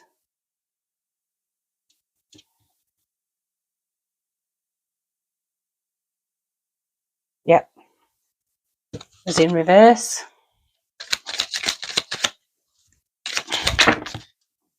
I'll take that one. The Hierophant.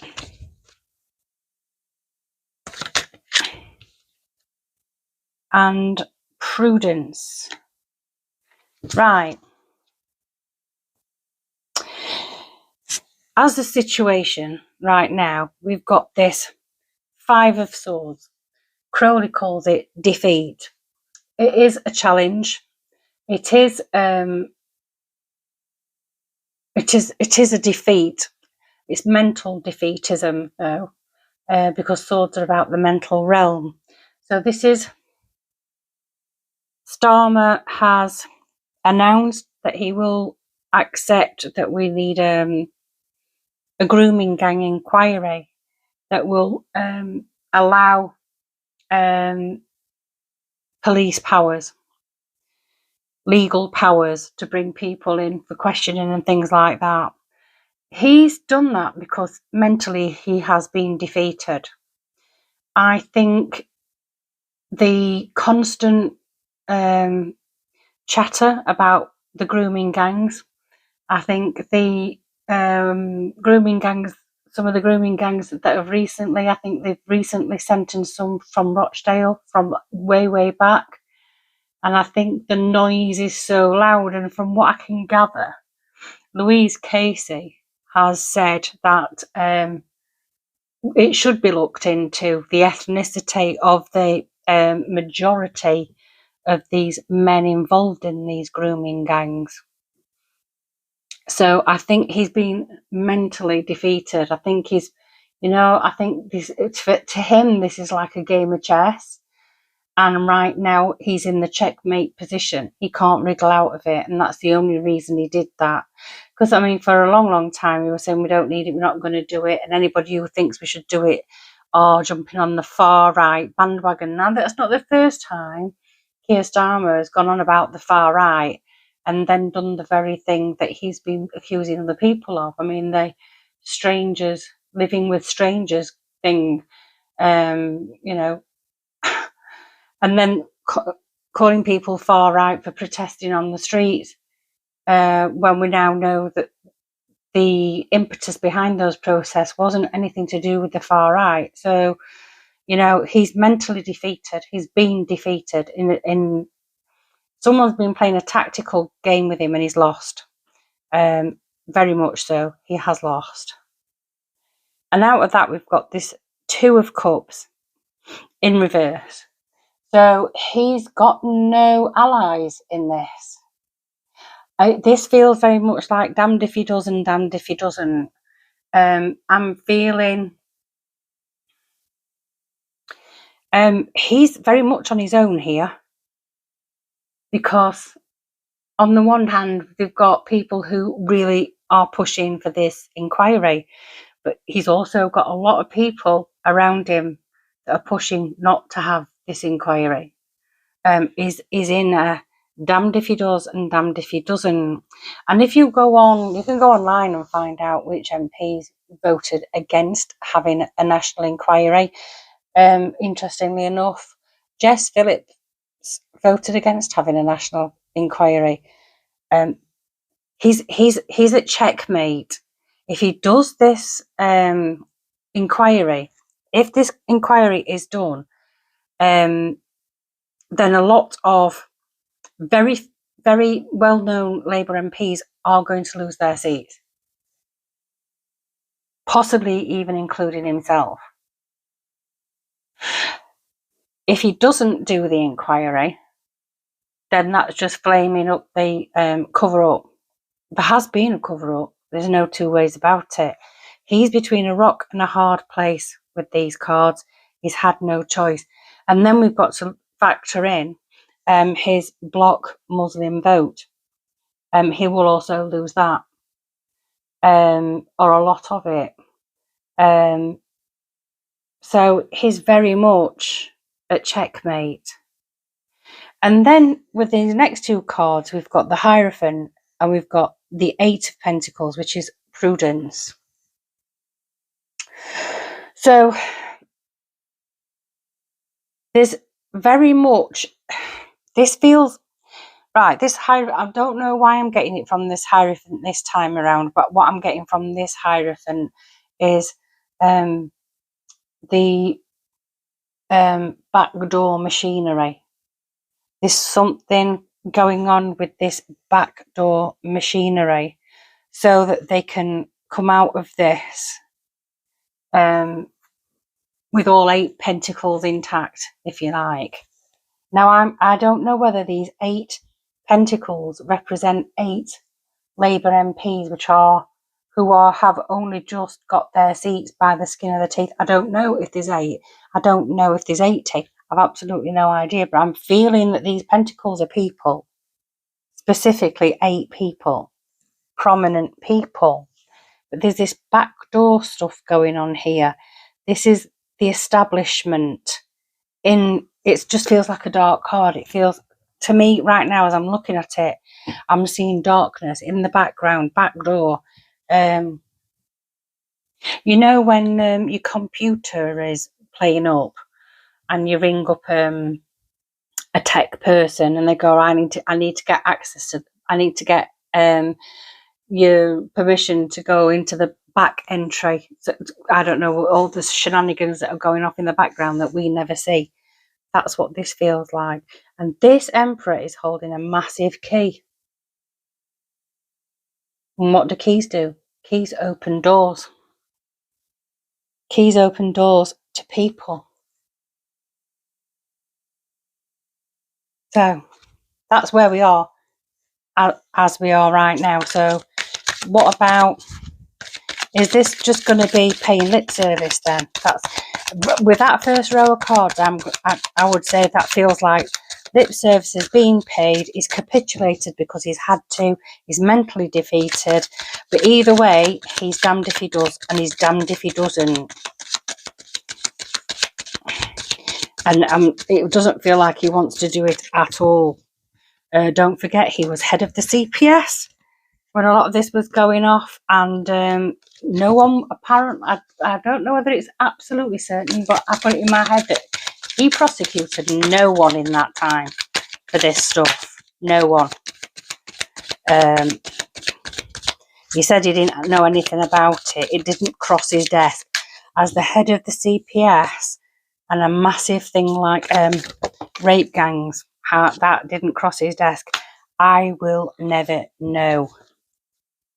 So we've got 10 of Pentacles wealth. Oh, he's being paid off, isn't he? Is he being paid off?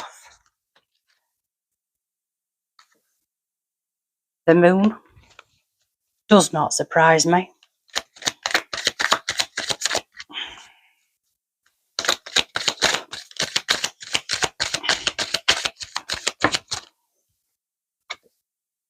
The Hermit. Whew. Right.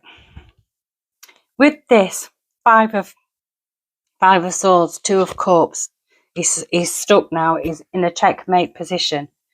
This money's being changed hands here.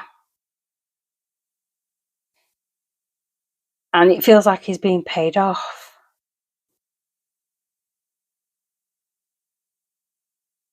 I'm wondering if some politicians are going to be pensioned off. Like local councillors. It feels like, keep your eye on your local area and see if any local councillors all of a sudden retire or are on extended leave. Something like that. It feels like there's some money changing hands here over this scandal. And then between the Two of Cups and this backroom deals going on, this is what this literally feels like, a backroom deal. And then with this Ten of Swords, it's very deal. There's money changing hands. There's money changing hands for this. Big money. And then you've got the moon. This is secrecy. This is the wool being pulled over our eyes. Central card, the moon. Smoke and mirrors. So this rape gang inquiry, I guarantee you, is all smoke and mirrors. All smoke and mirrors. The moon hides. The moon is delusional. The moon is secretive. The moon pulls wool over your eyes. There's deception here. This is feeling very deceptive too. I don't know why this Hierophant feels deceptive. And then between the Hierophant and these 8 MPs, you've got the Hermit. Yeah, I think some of them are going to go.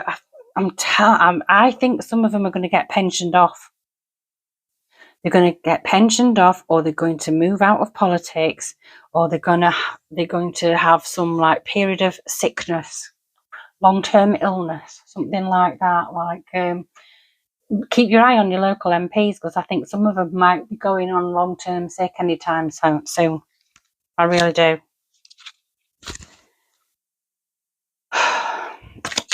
So this is smoke and mirrors. Then we've got the Ace of Swords. Oh, yeah.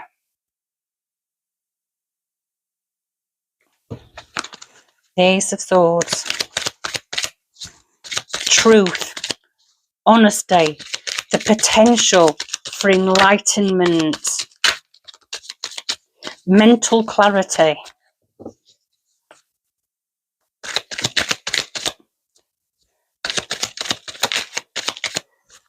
So this attempt at hiding things can't be hidden for long. And then we've got the Tower. Oh, yeah. So as we are at this moment in time, I'm going to recap. There's Star Music checkmate. He's got nowhere to go. He's stuck between a rock and a hard place. There are some backroom deals being done to save the lives of 8 people.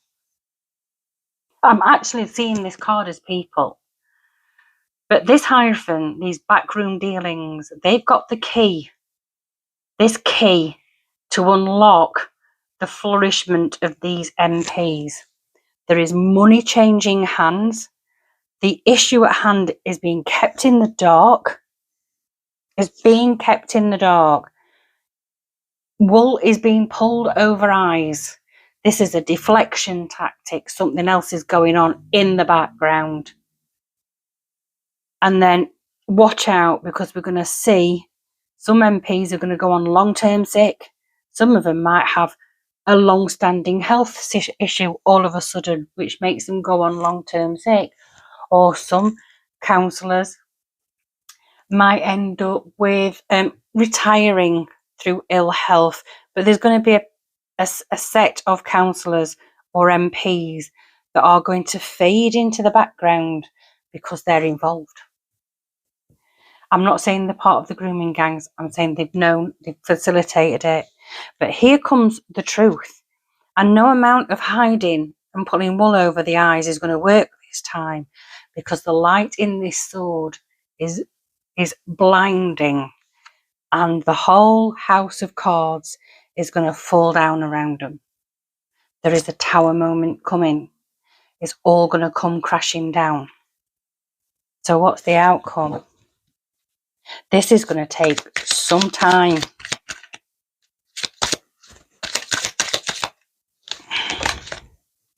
We have pleasure in reverse, which is the 6 of Cups. If it had been that way, we'd have had nostalgia, happy times, everybody getting on famously. We've got pleasure in reverse.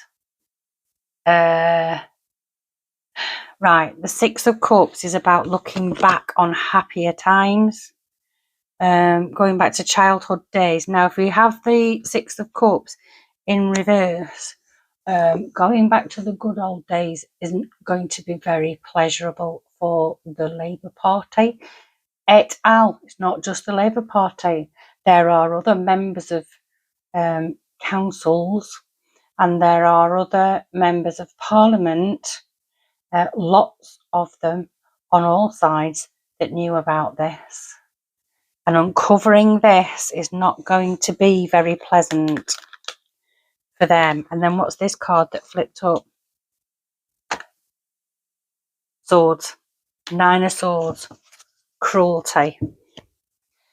9 of Swords is the anxiety card, keeping you up at night. They're not being able to sleep. This is the card. Yeah, we've got the Tower, we've got cruelty. It's not going to be pleasant for these people, which is why they're going to fade out into the background. But are we going to get the truth? Are we going to get the truth? Or is it just going to be faded into the background with everything else? Is it just going to quieten down? I know we all forget about it, because we cannot forget about it. Not this time. It's gone on far too long. Are they going to hope we're going to forget about it? One more. We have happiness.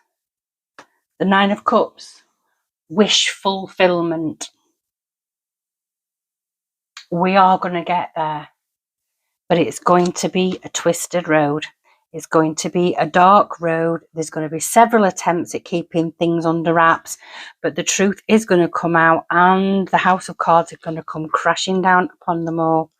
They are going to be very, very sorry that they ever covered this up. And Starmer will be defeated.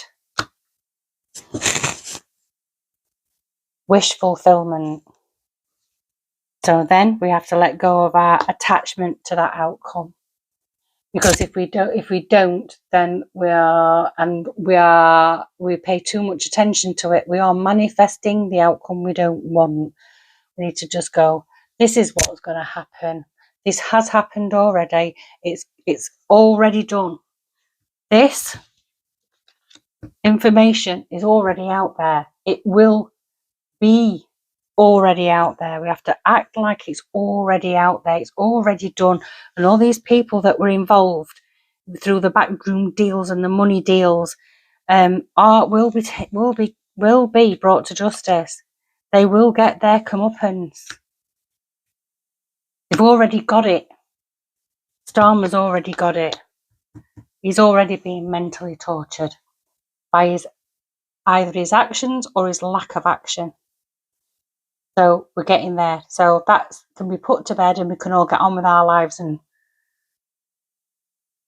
and just expect at some point it will be reported to us at some point. Right, Moth? I hope you enjoyed that reading. I'm not sure if I'm going to be in the live chat tonight. All depends how long it takes to process this video and upload it. Sometimes it takes absolutely hours. And since YouTube has been going left field on me, it's actually been taking hours. So if I don't see you in the live chat, I'll see you soon. Take care. Ta-ra! Evening all. Today's going to be a little bit different today. It's a different type of reading. It's not going to be a tarot reading. It's going to be a reading of a different sort. I'm just going to explain where this has come from. All day today, I've seen 1313. I've seen it everywhere. Absolutely everywhere. I've probably seen it about 5 times, so it's no longer a coincidence. And then, not so long ago, I was sat with this beautiful journal that someone bought me.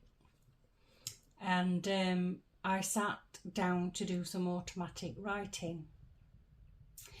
And as I've read it back to myself, it's really, really close to something that I wrote 5 years ago during the pandemic. But I'm going to read it to you because, well, I just am. And you're either going to like it or you're not. So here we go. You pay your money, you take your choice. So here we go. The gift of choice. To a large extent, we choose who we become.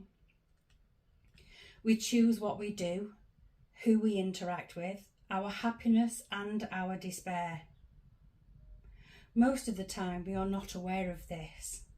We just fall into the collective narrative and allow ourselves to be swayed by the opinions of others. Most of the time, we are not aware that the opinions of others have largely been shaped and influenced by the opinions of others. Today, as we watch the world change so immeasurably, as we are taken right to the edge of despair, and as we watch what we've become so used to crumble away and get ever weaker, we can choose how we react and feel about it. We can also choose to engage in negative thought and behaviour. Yes, it's true that we are influenced by our senses, what we see, hear, feel, taste and touch, and we are influenced by everything and everyone around us. Yet we are also ethereal beings. We often allow our ethereal selves to fall by the wayside. Our ability to fall unconscious to the energy all around us and within us is exceptional and only serves to help us find reason outside of ourselves for everything that brings us a sense of unease and discomfort. Many of us naturally adopt the views of others blindly, without question, and as a consequence we fall into line, take up someone else's baton for a cause that's not our own, and we fight battles that are not ours to fight. We as humans need to find reason in everything and reasons for everything. If our conclusions make us feel uneasy, we can still dismiss the uneasiness because we need to feel that we belong, regardless of whether our associations are harmful. That need to belong overrides our perfect guidance system, and before we know it, we have willingly chosen to engage in acts, either physical or spoken, and through it all, still remain oblivious that we still had a choice. We have tendencies to blindly accept what we've been told without question. We can believe somehow, sometimes, that we are possibly special, sometimes at the expense of others. And all the while we miss the point because we've been taught to miss the point, just as those who taught us were also taught to miss the point. We can project our discomfort onto others. Unkind words, isolation, the withdrawal of support. It's an ancient blueprint handed down to us through generations past. We choose to act this way, but we have forgotten that we have a contract, and in the fine print is the word choice. During this unprecedented time, more of us have begun to make different choices that align with who we really are.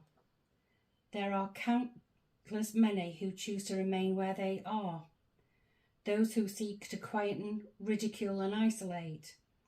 But we will be ready to walk them through the battlefield at their time of choice. This life is so much more. We are so much more than we have chosen to believe and than we dare to believe. And now these three remain: faith, hope, and love. But the greatest of these is love. Corinthians 13:13.